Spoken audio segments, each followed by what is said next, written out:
Wait I just rejoin. नहीं हो गया, ठीक हो गया। लैग है यहाँ पे। चलिए फिर आप क्या करते हैं? कुछ भी नहीं चल रहा है, ऐसा लग रहा है। मैं इंटरव्यू पहले देता हूँ आपको अपना। ये सब करने के बाद कैसा लग रहा है? पर अभी भी ब्रॉडबैंड क्या होता है? आंसर सोच समझ के दीजिए। This is very irritating. This yes, now it's perfect again. ये है ना?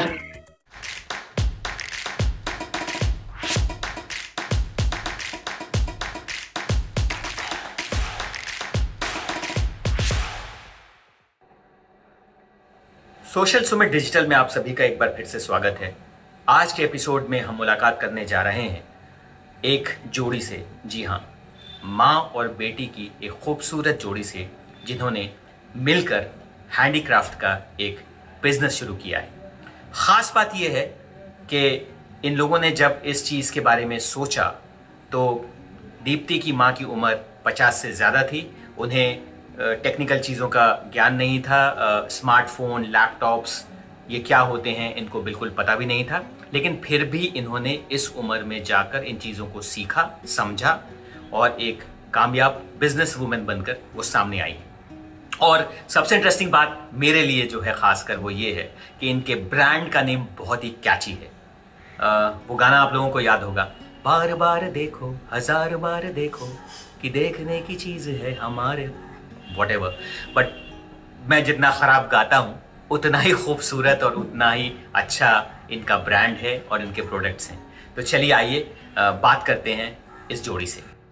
तो मुझे सबसे पहले ये बताइए कि ये बार बार देखो, ये नाम आपके जहन में कैसे आया?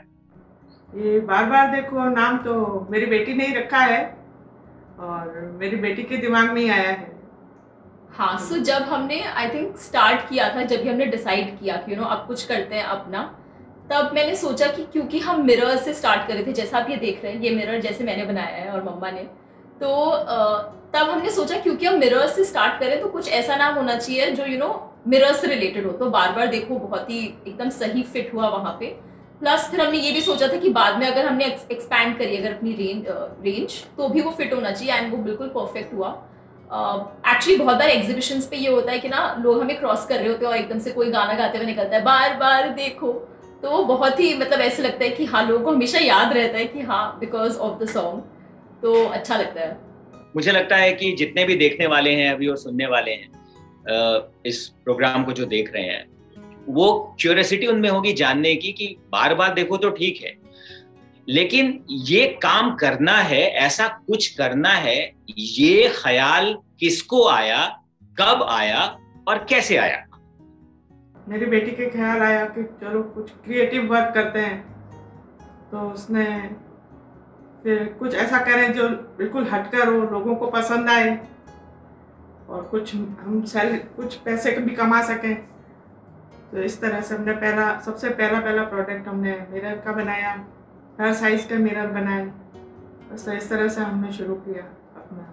और एक ये भी था जैसे मम्मा को हमेशा से रहा है कि कुछ स्टार्ट करते हैं, कुछ खुद का करते हैं, मतलब क्योंकि वो हमेशा से हाउस मेकर रही हैं, तो उनको हमेशा से ऐसे था कि कुछ खुद का स्टार्ट, कुछ खुद से बना के देखते हैं कि बेच सकते हैं या नहीं। तो फिर हमें लगा, और एक्चुअली ना लोगों को भी पसंद आते थे, हम छोटी छोटी चीज़ें बनाते रहते थे, तो हमने बोला कि अगर लोगों को पसंद आ रही है तो might as well give it a try, कि हो सकता है लोगों को और पसंद आए और लोग शायद पैसे देके खरीद लें। तो हमने बोला ट्राई कर लेते हैं। तो ठीक है, दिस इज एक्साइटिंग। तो दीप्ति, मुझे ये बताइए कि ये जो ब्रांड है आपका बार बार देखो, इसमें किस तरह के प्रोडक्ट्स हैं? भाई आईना तो मैं समझ गया, मिरर तो मैं समझ गया कि बार बार देखो, लेकिन इस आईने के अलावा भी कुछ चीजें आप लोग बनाती हैं? क्या क्या बनाती हैं? जब हमने स्टार्ट किया था तब सिर्फ मिरर्स से स्टार्ट किया था, बट इवेंचुअली क्योंकि हमें समझ में आया छोटी चीजें बनानी चाहिए जो लोग ज्यादा पसंद कर सके और खरीद सके। सो फिर हमने नोटबुक्स बनाई, हमने कोस्टर्स बनाए, पॉप सॉकेट्स बनाए, बैजेस, मैग्नेट्स, हैंडमेड चीज़ें, राखियाँ बनाई। तो मतलब बहुत सारे प्रोडक्ट्स हम छोटे छोटे बनाने लगे। एंड लेटेस्ट हमारा प्रोडक्ट था हमारा कैलेंडर, जो हमने 2 साल से, लास्ट 2 ईयर्स से बना रहे हैं, and it has been a best seller.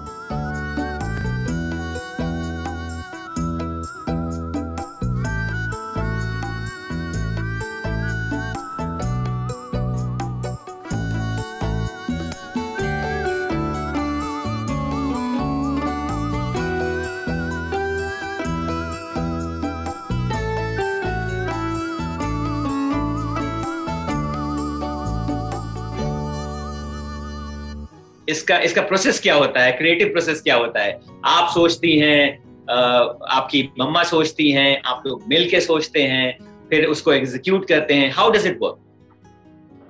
सो बहुत बार ये होता है कि मैं प्रोडक्ट डिजाइन मैं हैंडल करती हूँ, जो डिजिटल चीजें होती हैं उसकी, और मैं वो इसका बिल बना देती हूँ। जिस तरह के ऑर्डर आते हैं उसके हिसाब से उसकी पैकेजिंग करके उनको फिर वापस पोस्ट कर देते हैं। और मोस्टली हैंडमेड जो चीजें होती हैं, हैंडमेड चीजें भी होती हैं, और कुछ हम वापस जो आती हैं सामान उसको चेक करते हैं, उनकी क्वालिटी चेक करते हैं। ओके। तो फिर ताकि हम लोग ये कर सके कि लोगों को अच्छा सामान मिले और लोग ये कहें कि हाँ भाई हमें सब कुछ सही सही मिला है। तो आपने सीखा ये टेक्नोलॉजी, ये बिल बनाना, ये फोन यूज करना, स्मार्टफोन, ये? क्योंकि मैं बताऊं, मैंने तो ये सब चीजें बहुत बाद में सीखी, तो आपको भी सीखनी पड़ी होंगी, वो थोड़ा बताइए कैसे हुआ, ये एक्सपीरियंस क्या था? जब शुरू हुआ तो मुझे बहुत डर लग रहा था कि मैंने कहा पता नहीं मेरे को होगा या नहीं होगा, पर फिर दीप्ति ने कहा नहीं मम्मी आप करो, मैं आपको बताती हूँ। फिर उसने मुझे सिखाया कि ऐसे ऐसे करेंगे तो बिल ऐसे बनता है, इनवॉइस ऐसे बनते हैं। तो कंप्यूटर का मुझे बिल्कुल ज्ञान नहीं था, फिर उसी ने मुझे सिखाया, तो मैंने फिर बनाया इनवॉइस और ये सब। तो अब मैं इनवॉइस बनाना पूरी तरह से सीख गई हूँ, तो इनवॉइस बना लेती हूँ उस तरह से।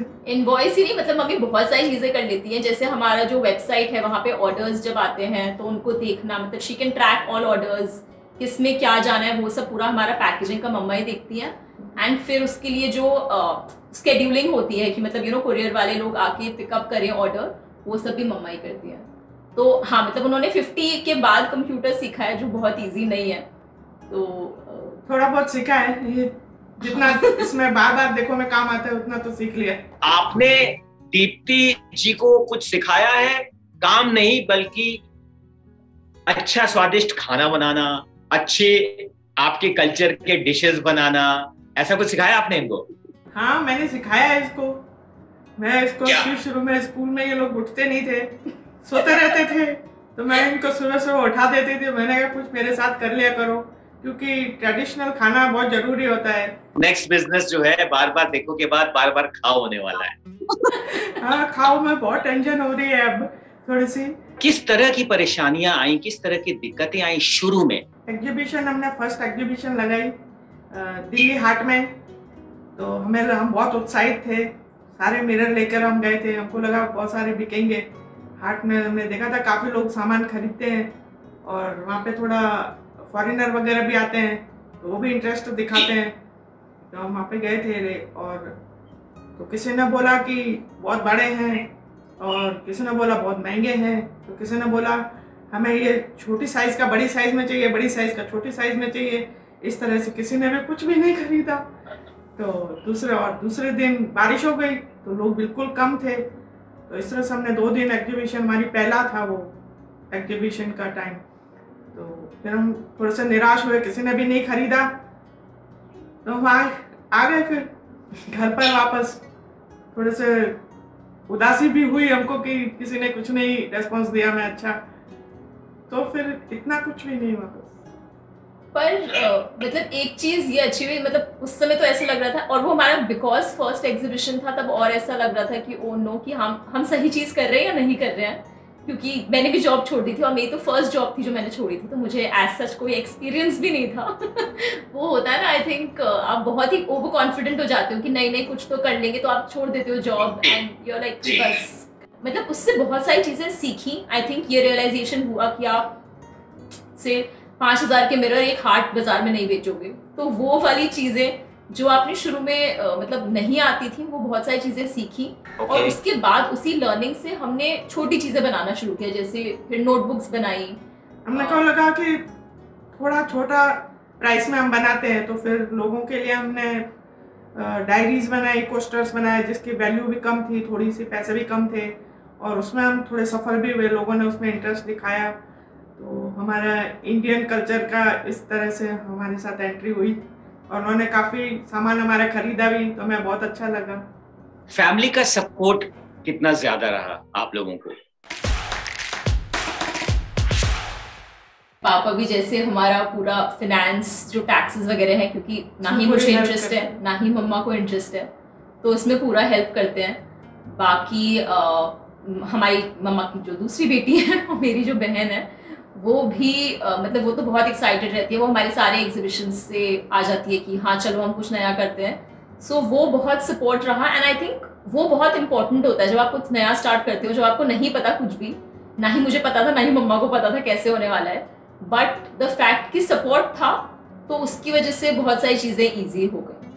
मुझे लगता है कि जो सबसे ज्यादा खूबसूरत चीज है इस पर्टिकुलर काम की जो आप लोग करते हैं, कि कहीं ना कहीं आप लोग सिर्फ प्रोडक्ट बनाकर उसकी मार्केटिंग नहीं करते हैं, उसे बेचते नहीं हैं, बल्कि कहीं ना कहीं उसमें एक प्यार छुपा होता है, एक एहसास छुपा होता है जो आप लोगों तक पहुंचाते हैं, और लोग उस प्यार को और एहसास को अपने अपनों तक बांटते हैं।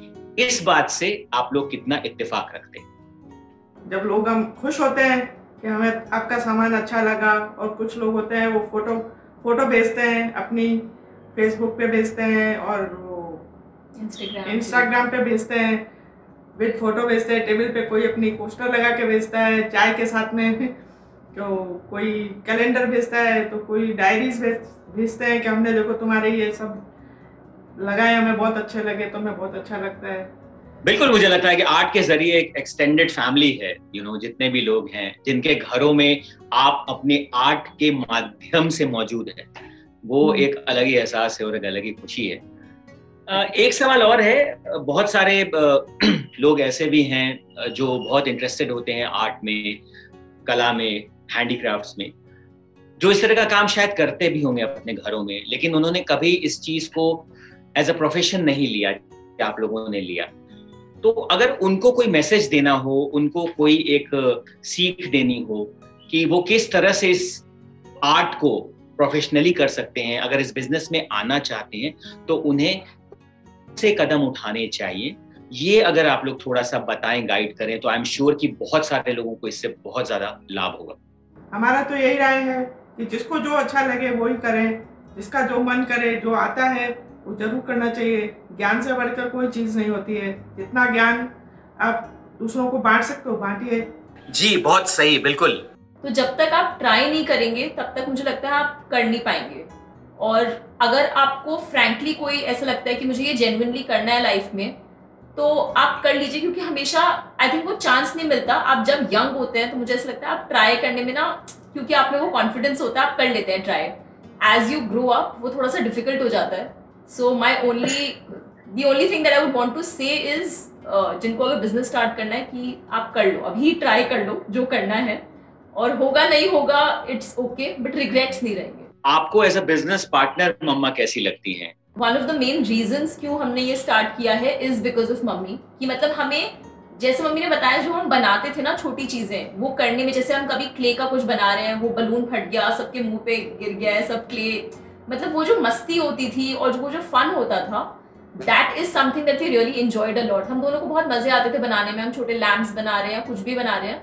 सो वो फन हमेशा अलाइव रखने के लिए आई थॉट कि एक अच्छा आइडिया है कि हम कुछ स्टार्ट करते हैं। सो आई डोंट थिंक मम्मी से बेटर बिजनेस पार्टनर हो सकती थी। ओके। हाँ, मुझे तो अच्छा ही लगता है, मैंने काफी सीखा है। मेरा तो पूरी लाइफ रसोई में ही निकली है, खाना बनाने में, सफाई करने में, और इसी में ही निकली है। और एकाएक फिर इन लोगों के साथ में मैं आई हूँ, तो मुझे तो थोड़ा बहुत सीखने को मिला है। और ड्राइंग मेरी बिल्कुल अच्छी नहीं है, तो ड्राइंग मुझे बिल्कुल भी नहीं आती है। तो बस, तो मैंने थोड़ा सा मिरर में थोड़ा काम किया है, उसमें बीड्स वगैरह लगा के किया है, फ्लावर हमने बनाए और बनाकर चिपकाए, तो वो मुझे अच्छा लगा।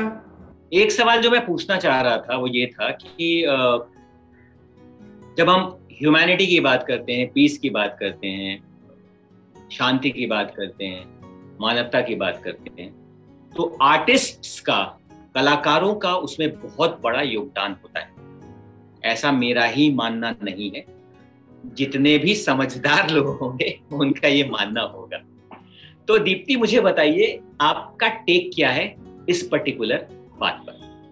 आई थिंक अभी भी जो भी हो रहा है, जैसे भी हम जिस सिचुएशन में है, कोविड में भी, वहां पे भी जैसे आर्टिस्ट पोर्ट्रे कर रहे हैं इन टाइम्स को, the dark times that we are living in, I think वो हर एरा के हर टाइम के आर्टिस्ट होते हैं जो पूरा पोर्ट्रे करते हैं, तो वो बहुत उनका बहुत ज़्यादा ऑफकोर्स योगदान है। हम पता नहीं अपने आप को आर्टिस्ट, मतलब I am just connecting back to बार बार देखो, हम अपने आप को आर्टिस्ट नहीं बोलेंगे, क्योंकि मेरे को डेफिनेटली लगता है बहुत सारे और लोग हैं जो वो प्रोफेशनल होते हैं, उनको पास पूरा एक्सपीरियंस होता है, पर हम अपने आप को पैशनेट बोलेंगे कि हम वो कर रहे हैं जो हमें करने का मन है। क्या खुशियां मिली आपको इस ब्रांड को एस्टैब्लिश करने के बाद? सबसे बड़ी खुशी ये होगी कि लोग हमसे जो कनेक्ट करते हैं, जैसे मैंने बताया, वो बहुत ज़्यादा मतलब बहुत ज़्यादा फुलफिलिंग है। मतलब बहुत सारे लोग ऐसे बोलते हैं ना कि जब लोग मैसेज करते हैं, पर वो एक्चुअली ऐसे आपको फीलिंग आती है जब लोग आपको मैसेज करते हैं कि अरे मैंने ना आपको और आंटी को देख के मैंने अपनी मम्मी को बताया उनके बारे में, और ये हमें एक्चुअली मैसेज आया था कि उन्होंने अपनी मम्मी को बताया, जो आर्टिस्ट थी पहले, उन्होंने काम करना बंद कर दिया था ज़्यादा, एंड उन्होंने बोला कि आपकी मम्मा को देख के उन्होंने वापस ड्रॉ करना शुरू किया है। तो उससे ऐसा लगता है कि मतलब हम अगर एक या दो लोगों की भी लाइफ थोड़ी बहुत चेंज कर रहे हैं, या वी आर ब्रिंगिंग हैप्पीनेस उनकी ज़िंदगी में, तो वो बहुत ज़्यादा आई थिंक बड़ी चीज़ है, एटलीस्ट हमारे लिए तो। एंड सेकेंडली बहुत सारी लर्निंग्स हैं जो मुझे लगता है कि आप ना अगर जनरल आप लाइफ करते रहते हो तो आप नहीं सीख पाते। जैसे ये वाले जो फेलियर्स हैं, मतलब जब आप बिजनेस करते हो पूरे टाइम जो एक टेंशन रहता है कि ये होगा नहीं होगा, दो स्लीपलेस नाइट्स की पता नहीं क्या हो रहा है अभी, पता नहीं क्या होगा, तो वो सारी चीज़ें बट आप वैसे ही लर्न करते हो। सो वो मेरी बिगेस्ट लर्निंग रही है, और वो आई थिंक पॉजिटिव चीज़ भी है मेरी लाइफ में अभी। मम्मा आपकी लाइफ में क्या है पॉजिटिव? मेरी लाइफ में तो पॉजिटिव ये है कि मैं कुछ कर रही हूँ, और घर में जैसा भी करती हूँ वैसा थोड़ा बहुत इसके साथ में किया मैंने। जैसे मैंने घर में राखीज़ बनाई, घर में बैठ के कुछ, और कुशन बनाए, तो ये सब जो हमने सेल की थी वो, और राखीज़ बनाई, कुशन बनाई, हमने सेल भी किए। So thank you so much, बहुत मजा आया आप लोगों से बात करके, बहुत इंसाइटफुल डिस्कशन रहा ये, बहुत सुंदर सुंदर चीजें आप लोगों ने दिखाई हैंडीक्राफ्ट की, और आई एम श्योर कि हमारे दर्शकों ने भी देखी होंगी, उनको बहुत पसंद आया होगा। जाते जाते दीप्ति जी फटाफट मुझे ये बताइए कि अगर आपके प्रोडक्ट्स खरीदना चाहें हम लोग, मैं तो खासकर खरीदना चाहूंगा, आई एम श्योर कि और लोग भी खरीदना चाहेंगे जो लोग देख रहे हैं इस शो को, तो फटाफट बताइए कि हम आपको कैसे कांटेक्ट कर सकते हैं, किस वेबसाइट पे जा सकते हैं, किस एप्लीकेशन पे जा सकते हैं, या कौन सा फोन नंबर है जहां हम आपको फोन घुमा सकते हैं। सो हमारे सारे प्रोडक्ट्स अवेलेबल हैं हमारी वेबसाइट पे, जो कि है www.baarbardekho.com, BAAR, तो वो आप मत भूलिएगा। और आप प्लीज़ हमें इंस्टाग्राम पे फॉलो करिए, फेसबुक पे फॉलो करिए, वहाँ हम बहुत सारा अपना जो बिहाइंड द सीन्स है वो सब लगाते हैं मेरे और मम्मी के, सो वहाँ पे आपको सारी डिटेल्स मिलते रहेंगे। Thank you so much ma'am, आपसे मिलकर बातें करके बहुत मजा आया। मुझे एक चीज जरूर कहनी है कि इस देश की बहुत सारी ऐसी महिलाएं होंगी, बच्चियां होंगी, जिन्होंने आज आपको देख के खुद में ये विश्वास पैदा किया होगा कि हम भी कुछ कर सकते हैं। इस नोट पे बहुत बहुत शुक्रिया जी। आप कुछ कहना चाहती हैं, प्लीज बताएं। हाँ, करती हैं, बहुत सी लड़कियां करती भी हैं, बहुत अच्छा भी करती हैं, लड़कियां करती हैं, आजकल लड़कियां भी करती हैं, लेडीज भी करती हैं, और बहुत अच्छा भी करती हैं, और लोग पसंद भी करते हैं, और लोग उनको देख के लगता है कि हाँ भाई हम भी कुछ करें, अच्छा लगता है। एक्सीलेंट। तो ऑन दैट नोट हम आज का एपिसोड यहीं पे खत्म करेंगे। जी, जाने के पहले एक बात कहना चाहूंगा कि अगला विजिट जो है वो आपके स्टूडियो में होगा, आपके घर पर होगा, जहां चाय पी जाएगी और बहुत अच्छे अच्छे डिशेस आप हमें खिलाएंगी, और हम देखेंगे एग्जैक्टली कि आप इस हैंडीक्राफ्ट को कैसे बनाती हैं, कैसे करती हैं। तो thank you so much, thank you for coming on this show. तो ये था आज का एपिसोड। आई एम श्योर कि आप लोगों को बहुत मजा आया होगा, आप लोग बहुत इंस्पायर्ड हुए होंगे। तो आपके अंदर जो भी कला छुपी है, पकाने की, कुछ बनाने की, गाने की, उसको सामने लेके आइए और दुनिया को दिखाइए। ऑन दैट नोट खुश रहिए, स्वस्थ रहिए और मस्त रहिए। Thank you.